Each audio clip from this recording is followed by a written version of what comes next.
everyone. Thanks for joining us on the Week in Review. I'm Amanda Vinicky. Mayor Brandon Johnson's public transportation appointment hits the skids. If this is the new standard, we would have to vacate the housing board, the education board, zoning board, and even the vaunted and sacred city council. Reverend Ira Acree withdraws his RTA appointment, but he's not going quietly. This as CTA President Dorval Carter survives an aldermanic attempt to kick him out of the driver's seat. I also want to mention the case of Adam Toledo. Another case that we should remember when we use technology that can be also detrimental. Let's be real. This is about money. They want to divest a life-saving tool to put cash in their pockets to address root causes. The city council makes a push to revive ShotSpotter, while in Springfield, lawmakers near a budget deal. We are confident we can continue to promote two principles at the core of our mission: free expression and academic freedom, while disciplining harassment and intimidation. In Washington, Northwestern's president gets grilled over a Gaza protest deal. And they're back. The great cicada emergence of 2024 begins. And now to our Week in Review panel. Joining us are Laura Washington of the Chicago Tribune, as well as ABC7, Rob Hart of WBBM News Radio, Shruti Singh of Bloomberg. And joining us from the state capitol is Jerry Nowicki with Capital News Illinois. Now, there is a bit of breaking news out of Springfield right before this program began. We did have a budget drop. We'll talk about that briefly. First, however, let's begin with the news out of Chicago City Council. And this morning, Reverend Ira Acree declined his mayoral appointment to the Regional Transit Authority. Now, he says that the mayor did not force him out, Rob. So why is he stepping away? Well, I mean, there was obviously a lot of bad publicity and a lot of bad reviews of his performance or his question and answer session in front of the city council last week. And I think the thing that probably sank his candidacy before it began was not knowing the true dimensions of the fiscal cliff that the RTA faces once the COVID money runs out. And that's probably the first number you should know. $700 million, that's the deficit for next year once the COVID funds run out. And once he didn't know the answer to that question, that was all she wrote. And that is a very significant issue, right, Shruti? Yeah, I think transit agencies around the country have been facing this issue, and certainly this is playing out here in Chicago. As you mentioned, in 2026, the regional system is facing a fiscal cliff of more than $700 million. Now, this could lead to a bunch of different issues for riders, like service cuts, delays, and just general not knowing what is coming when. So these are the sort of things that you might want to know if you're on the board. But let's hear from Acree himself, who did step back, but he was defiant. These opponents of African American empowerment who are on the city council have to be confronted and addressed.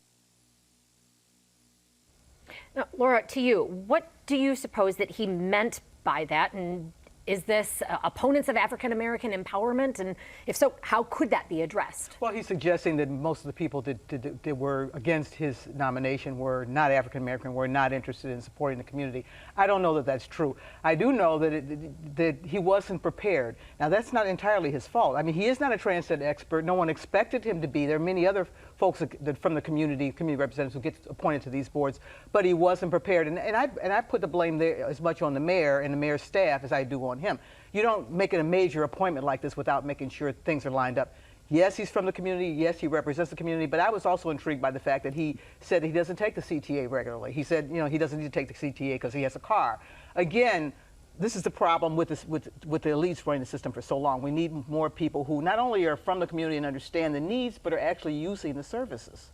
So, Jerry, I want to bring you in here, and I know that you are a Springfield resident, probably not regularly using the CTA or Metro or anything, but we heard earlier in the introduction to the program of this notion that he said, if this is going to be the precedent, then you're going to have to overhaul all of these boards. This is similar, I know, in state government. It's not as, for example, like professors of government are members of the legislature or the city council. So is there something to be said for having non-experts on boards?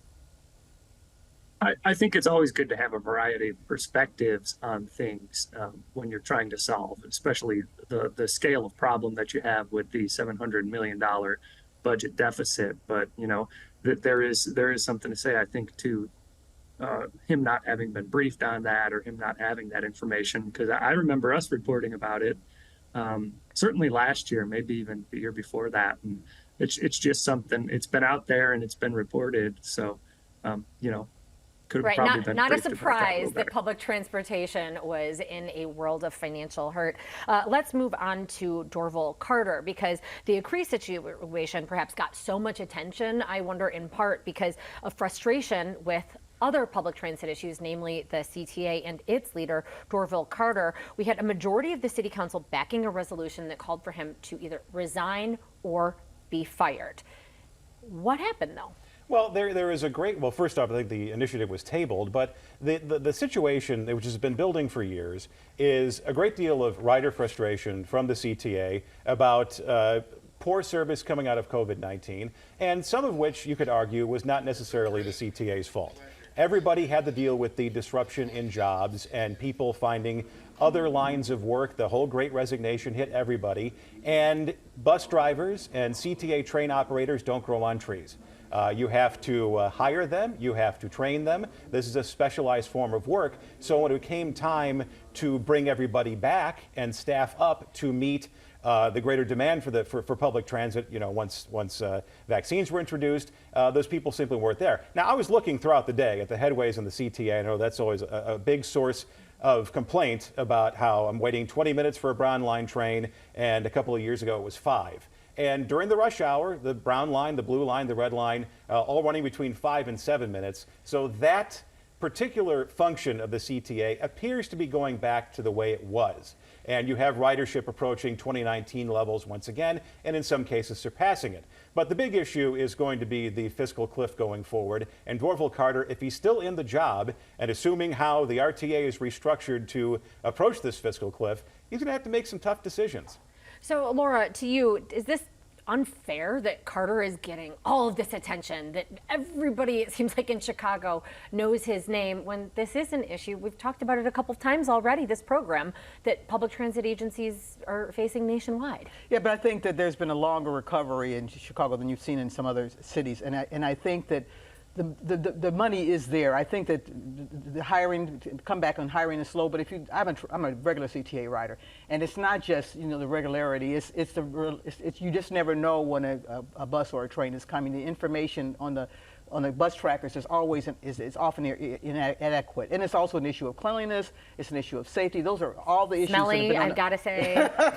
Yeah. It's better, but it's still got a long way to go. Now, I think one of the arguments in the city council for keeping him there is that he has been very instrumental in making sure that the Red Line extension, that project, is going to be up and running and is on its way. And that's been something that's been in the works for a long time, and particularly for the African American community, that's a very important asset. So I think the folks that tried to table that, or did table that resolution, believe he needs to stay in place to ensure that Red Line extension really goes through. So this measure that would have tried to force his ouster, but it was really symbolic in the first place, nonetheless would have been an embarrassment for the mayor. Is this the end of it, or could we see, just because it's tabled, it could come back, right, Laura? It could most certainly come back, and the mayor the buck stops with the mayor. He's the boss, and whenever he's been asked about this, he says he won't discuss this. It's not it's a personnel issue, but he has not been a staunch defender of Carter of late. And the backstory is that there are a number of people in the city council that really are pressuring the mayor to keep him there, and a lot of those people are his allies. So it's not just a question of being embarrassed; it's a question of him losing support from his longtime allies. So a sign of strength at all for Johnson that this was able to be tabled? Sure, he was able to get his city council allies to do the right parliamentary moves to move it, and they moved it to a committee to die. I believe they moved to the Rules Committee, which is where they send legislation to die. Send bills to so die. It's not likely to come back up. And Laura brings up a very good point about legacy building as far as Dorval. I mean, he has served 3 mayors. He's got a great deal of experience and tenure running the CTA, but getting that Red Line extension to 130th Street is an incredible accomplishment. This would be the most substantial expansion of CTA rail service since the O'Hare branch in 1983. That was 41 years ago. So if you're talking about your legacy as the head of the transit agency, that is one heck of a feather to have in your cap on the way out. But there's some existential issues, going on for transit agencies in general. So regardless of who the leader is, and whether it's in Chicago or San Francisco or DC or New York, which are all cities that are facing not exactly the same, but similar issues. Questions of whether different agencies should merge, questions of how they're going to deal with the fiscal cliff, questions of how ridership is going to climb back up towards pre-pandemic levels, if and when, right? So all these questions are going to be there, even if leadership changes, even if leadership stays the same. And part of that, I think, is also this discussion of transparency and accountability that has been a problem for Carter. No, let's move on, however, to ShotSpotter, because this is another instance of a majority of the city council jumping aboard an order opposed by the mayor. Now, this time passing a measure that seeks to overturn Johnson's decision that would scrap ShotSpotter. Now, Rob, any teeth behind this one? Well, I think the ShotSpotter, the CTA, the Reverend Decree, all of those stories follow one similar theme, which is the city council is a lot stronger than it used to be. I mean, for those of us who remember the Daley years when the city council was essentially a rubber stamp, it's kind of funny that we're now in a strong council, weak mayor form of governance, which is a 180-degree shift from where we were 15 or 16 years ago. And it is a sign of the strained relations between the mayor and the city council that aldermen can do this, and they feel empowered to throw all sorts of wrenches into the works, into Mayor Johnson's progressive platform, and they can do it without feeling like there'll be any repercussions from doing it. Might there be the first aldermanic veto, Laura, or first mayoral veto? That is. That could happen in this case. The mayor was very unhappy at his press conference after the city council, and he said that basically he believed that the legislation that they passed was not valid, that they don't have the right and the power to make contracting decisions, but he hasn't said what he's going to do about it. Now, he could veto it, he could take it to court, or he could do both of those things. But it's risky if he vetoes it, because the margin that it passed on is pretty close to the same margin that they could use to veto it. To be the first ever mayoral veto. I mean, that's pretty amazing, wild. right? When you go back to Harold Washington and council wars and all the things that went on back then, that's pretty amazing. How is that a stat? As a state government reporter primarily, it just kind of blows my mind. We will get to state government in just a moment, but I do want to hear, as we're heading into Memorial Day weekend, unfortunately, classically, not only kick off the summer, but a high crime. Let's hear from one of the ShotSpotter supporters of this measure that would call for it to continue, and that is Alderwoman Monique Scott, who says that her ward has gone through mass shootings and depends on this gun detection technology. There were 90 shots, 6 shooters. 90 shots, 6 shooters. Not one person called the police. So this is safe for the DNC, but not for my constituents. Laura, I'm going to bring that question to you. Why is it that ShotSpotter is, as she believes it, good to keep through the DNC, but not for her constituents? Yes, she's referred to the fact that the mayor wanted to end the contract sooner than later, but he agreed to keep it through the DNC through the summer because of the activity, all the activity we're expecting, especially police activity. It's a good question. I think the challenge here is there's so many anecdotes like the one that she just presented. That's a terrible story about what happened in her ward.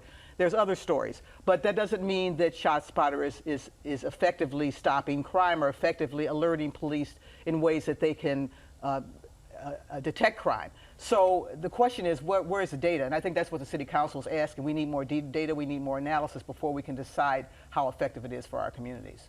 Let's move on now to Springfield, because as I noted, at long last, on what was supposed to have been the last day of the legislative session, a budget has dropped. Jerry, to you in Springfield, have you had a chance to look at it? What is in this deal? Yeah, so I think, Amanda, understand that when we say a budget drops, it's not that, oh, we see there's X amount of spending, X amount of revenues.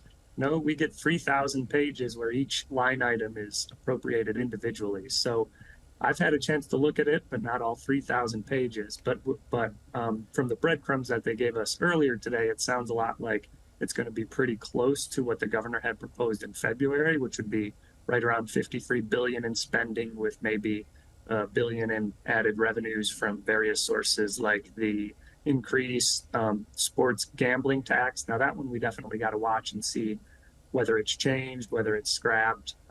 We don't have the revenue package yet, just the spending part of it. So, or at least I haven't seen the revenue package. So there's still a lot to be sorted through at this time. And Trudy, you're another budget pro. What are your takeaways from what we know thus far? So I haven't read the budget yet, but just as of this afternoon, I got a comment from the governor's office saying that the budget cuts were not going to be as significant as they had expected. Just earlier this month, the governor's office had said that they may need to cut as much as $800 million, which is sort of the level that they were looking to increase revenue by anyways, through things like the increase in sports betting, the retailers' sales discount and things like that. So now they're indicating that those cuts are not going to be as massive. So maybe there's been something worked out. I don't know. I just haven't read the budget yet. It is very fresh. But Jerry, the leaders and the governor did meet this morning and presented this as a deal. So any speed bumps expected? And then I guess in general, why did this take so long, given that Democrats have a lock on power? What's the holdup? Well, I think when you look at adding $1 billion in revenue, no matter what you do to do it, there's going to have to be some level of discussion as to whether people want to do it that way. So the big one is $526 million, I think, through extending a cap on the tax program for corporate net operating losses that individual businesses can claim. So that one, I think, it sounds like you would need to have that included in this final proposal to get close for those sides. So the other thing, I guess, was just coming together on the other portions of the revenue pie. Not an insignificant amount of money there. Any winners and losers, Trudy? Well, yet to be seen, right? But I think it's going to be interesting to see what does pass and what doesn't pass in terms of the revenue, because I know that was the reason they were even looking for cuts, because there was pushback in terms of the revenue raising proposals. Well, and what I'm hearing, and I believe is in this budget, we haven't read through those thousands of pages, but it looks as if it's going to be that $350 million increase going toward education as originally proposed by Governor Pritzker. Now, Laura, CPS had gone down as CTU to the Capitol to say we need as much as $1 billion.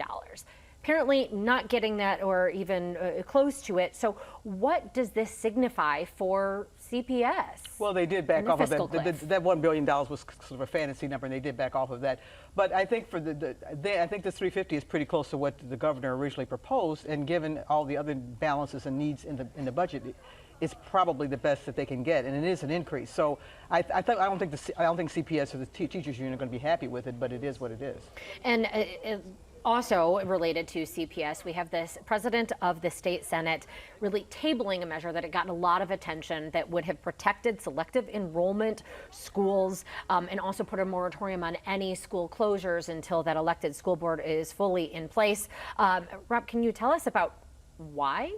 Well, once again, I think this goes back to the discussion we were having about the city council, is that Mayor Johnson is having a lot of trouble with legislatures, not only just the city council, but the Illinois General Assembly. As Laura pointed out, the CPS ask, as large as it was not granted, and what we know about this budget proposal right now. And the fact that the selective enrollment measure was tabled was another sign that I think there's maybe some relationship building that needs to take place. Well, and this was at the request of the mayor. And Jerry, I'm not sure you or Laura, did anybody read this letter from the mayor to the Senate president? Jerry, were you able to read that? I didn't see the letter. I've seen some of the reporting on it, but it basically came Promises down to made. Yeah. Go ahead. Yeah. I think you can sum it up pretty well. Yeah, that there were some kind of promises to leave these selective enrollment schools protected, but a lot of questions about that going forward. Now, something else that's not happening, it appears as if no money for the Bears or the Sox. I was going to say, Shocking. Go through 3,000 pages. Where's the Bears logo? Where's the White Sox logo? Where's the picture of Paul Konerko? So no surprise for you, Laura? You know, the governor and the legislative leaders said weeks ago that this was a non-starter, and it was just too big of a package. Even if they were interested in seriously considering, it was too big of a package and came too late in the game for it to be considered, given all the other billions of dollars and the other thousands of pages that they had to deal with today. And Shruti, might that have anything to do with, I don't know, it's an election year, do you suppose?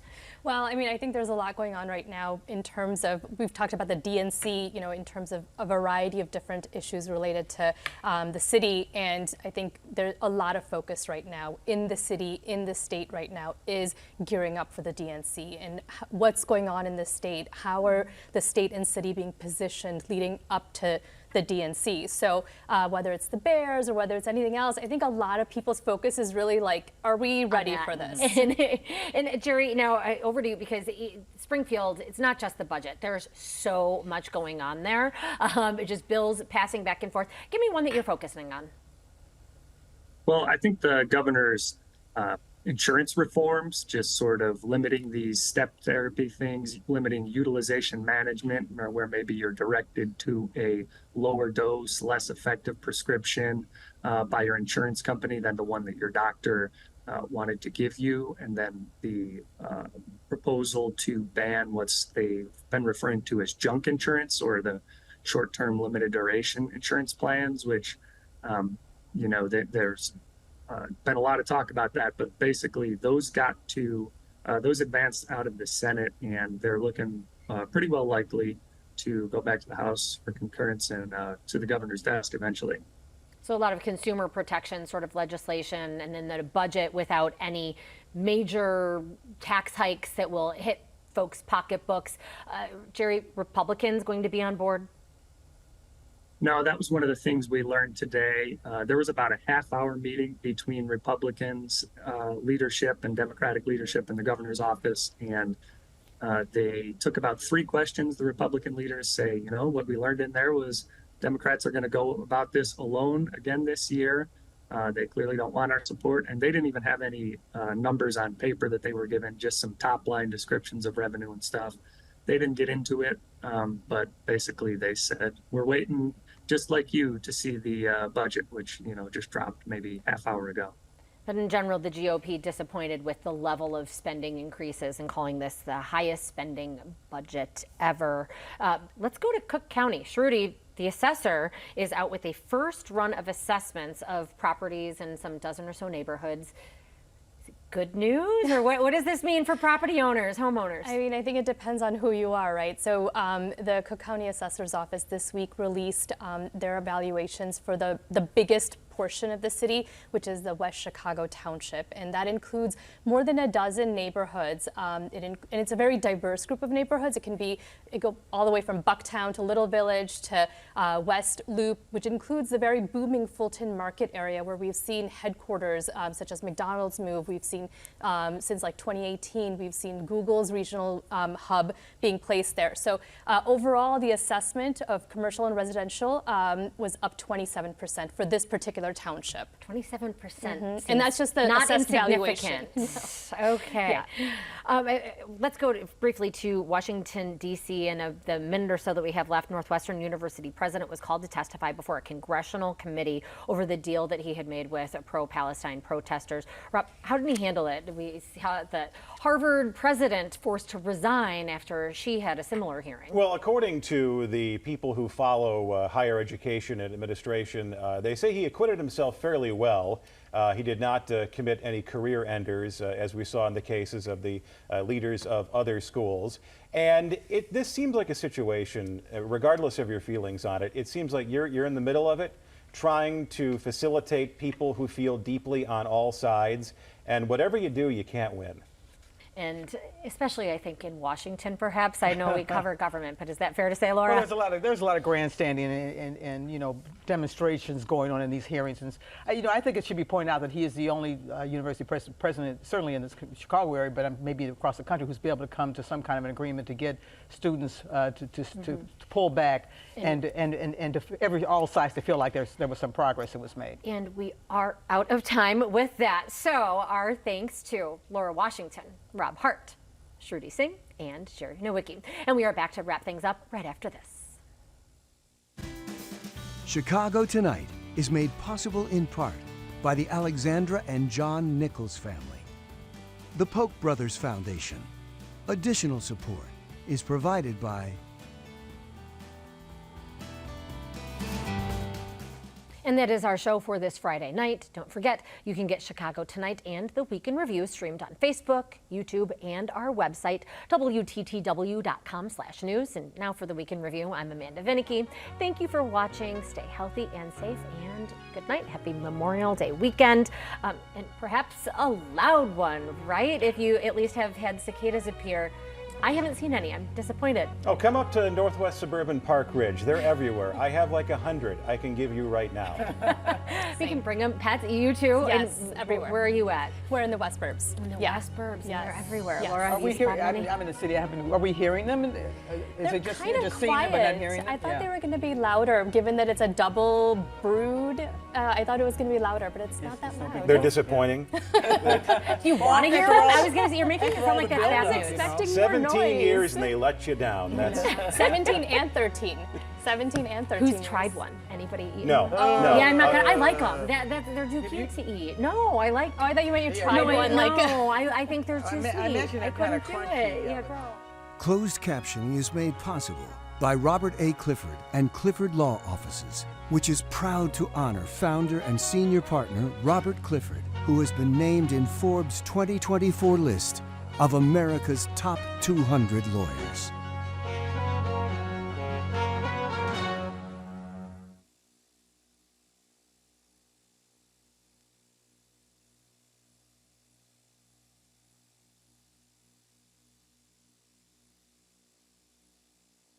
Thank you. Thanks.